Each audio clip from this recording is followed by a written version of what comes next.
കേസിൽ പ്രതികളായ KSU പ്രവർത്തകരെ മുഖംമൂടി ധരിപ്പിച്ച് കോടതിയിൽ ഹാജരാക്കിയ വടക്കാഞ്ചേരി പോലീസിനെതിരെ പ്രതിഷേധം കടുക്കുന്നു.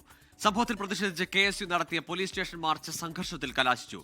വടക്കാഞ്ചേരി SHOക്കെതിരെ കൊലവിളി പ്രസംഗവുമായി KSU ജില്ലാ പ്രസിഡന്റ് ഗോകുൽ ഗുരുവായൂർ രംഗത്തെത്തി.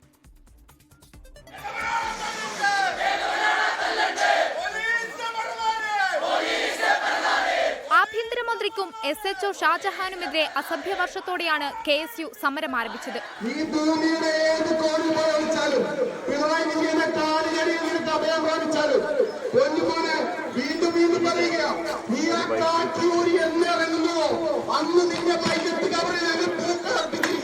പിന്നാലെ സമരം അക്രമാസക്തമായി. ആദ്യം ജലപീരങ്കിയും പിന്നീട് കണ്ണീർ വാതകവും പോലീസ് പ്രയോഗിച്ചു.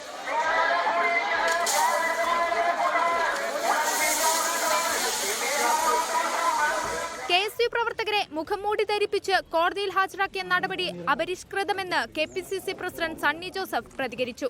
മാർക്സിസ്റ്റ് പാർട്ടിയുടെ പ്രീതിക്ക് വേണ്ടിയാണ്, അവരുടെ ആജ്ഞാനുവർത്തികൾ എന്ന നിലയിലാണ് ഇന്നലെ വടക്കാഞ്ചേരി പോലീസ് ഈ ക്രമരഹിതമായ നിയമവിരുദ്ധമായ കിരാതമായ നടപടി നടത്തിയിട്ടുള്ളത്. വരും ദിവസങ്ങളിലും പോലീസിനെതിരെ പ്രതിഷേധം തുടരാനാണ് കോൺഗ്രസ് തീരുമാനം. തിങ്കളാഴ്ച തൃശൂരിൽ പ്രതിഷേധ മാർച്ച് തീരുമാനിച്ചിട്ടുണ്ട്. 24 കൊച്ചി.